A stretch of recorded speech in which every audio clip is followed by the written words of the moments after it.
right, the next question is about climate. So in the Philippines, it's very, very hot year-round. They technically have a rainy season and a dry season, but it seems to be about the same most of the year, where we live at least. So in my town, it'll rain almost every day in the afternoon, and sometimes we'll get storms that cause some flooding. And flooding is very common in the Philippines because they get a lot of rain.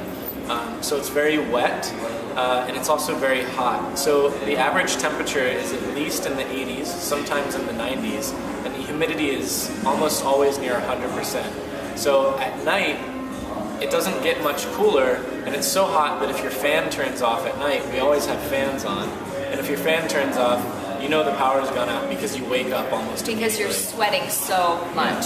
So it's really important we drink a lot of water so that we can stay hydrated because we're sweating all day. No air conditioning? No air conditioning. Nope. Places that do have air conditioning, like the mall or some nicer buses that go around the country, they'll have air conditioning, and it's almost like another sign of wealth where if you do have air conditioning, you turn it on as high as it goes. So it's either very hot or very, very cold. Mm-hmm. Yep.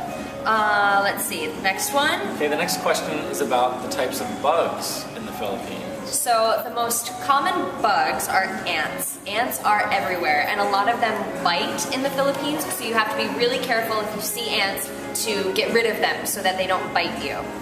We also have cockroaches there, and the cockroaches are really, really big. They can be about that big, maybe 3 inches, and they fly and they also bite. So you have to be really, really careful. The best way to kill them, though, is with flip-flop. So you always have flip-flops handy in case you have to kill a cockroach.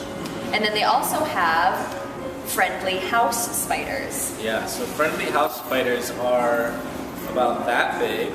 This is their legs. Their body is probably about the size of my fist, and then their legs go out to here.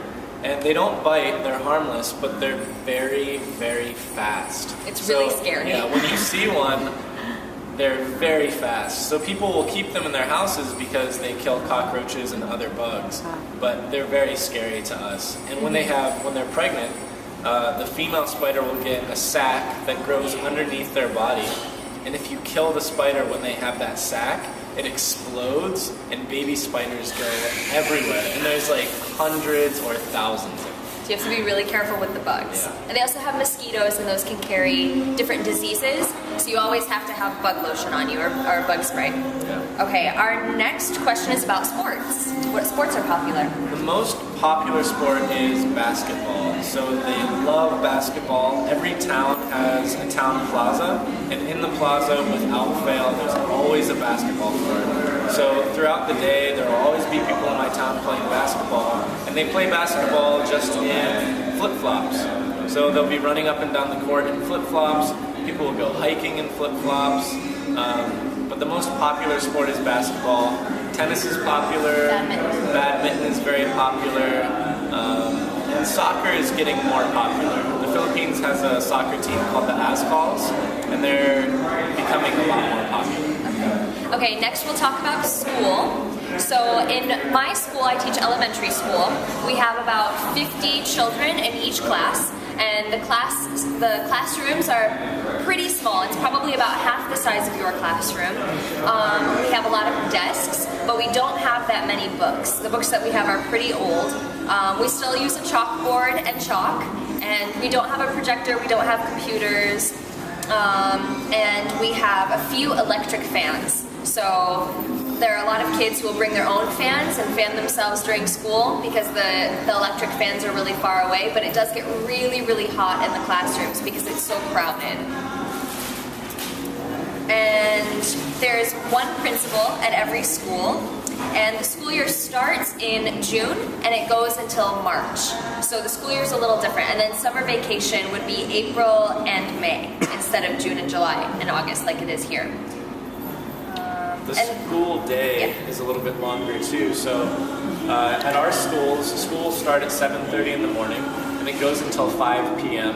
And then students have about an hour or an hour and a half for lunch, depending on the age.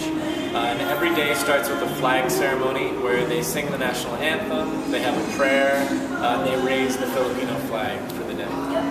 And the ages that I teach 6th graders, so they're about 11 or 12 years old. The students I teach are up to 16, but if students have failed or decided to come back to school later after dropping out, they can be in their 20s. So there's no rule in the Philippines about an age limit for a classroom. And I have 4 English classes, and there are about 50 kids in each class, so I have 200 students every day. Yeah. Also in the Philippines, they don't have middle school, so they just go to school from kindergarten through what would be 10th grade. So it's a K through 10 system. Yep. And then someone asked what PCV stands for, and that's a very good question. That stands for Peace Corps Volunteer. So the last question is about language in the Philippines. So we're going to give you a very basic, brief language tutorial to show you some of the different dialects. We'll just count to 3. So there are 144 dialects in the Philippines. The national language is Filipino and English, so many people do speak English, but each area of every island will have its own specific language as well. So I live on the southwestern part of our island, of Panay, and Trisha lives in the northeast. And in those 2 areas, we have very different languages. And we're only about 90 miles from each other. Yeah. So that would be like Detroit to Lansing, but we speak different languages. So at my site, they speak a dialect called Kinaraya. And in Kinaraya, you count to 3 by saying Sara, Darwa, Tatlo. And in my area, we speak Hiligaynon, and the way that we count to 3 is Isa, Dua, Tatlo. So Tatlo is the same, but 1 and 2, Sara and Darwa, are different. And we'll teach you how to say good morning in our different dialects. So in Hiligaynon, it's Maayong Aga. And in Kinaraya, it's Maya nga Aga. At noon, during 11 a.m. to 1 p.m., you say good noon. I know we don't have that in English, but in the Philippines they say good noon from 11 a.m. to 1 p.m. And that's Maayong Utto. And in my site, they actually don't say good noon. They would just skip right to good afternoon, which in my site is Mayad Hapon. And mine's Maayong Hapon. So they're very similar. And then for good evening, you'd say Mayad Gabi. And mine's Maayong Gabi. Okay, and then if you want to introduce yourself, you can say Ako si Trisha. That means I am Trisha. And that's the same in my site as well. And if you want to say thank you, you say Salamat. And Salamat is universal throughout the Philippines. That means thank you everywhere. And if you want to say you're welcome, that is Wala Anuman. And in my site, it's Wara Anuman. So it's the same thing, but an R instead of an L. Okay.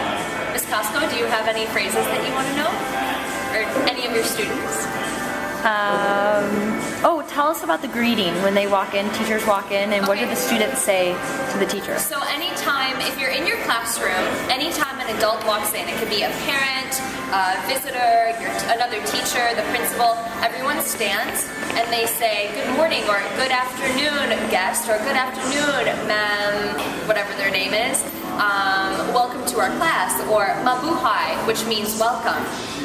And then, do they do that at your school too? We don't say mabuhay at my school, but they do the good morning or good afternoon. And then at the end of class, they'll say thank you and goodbye.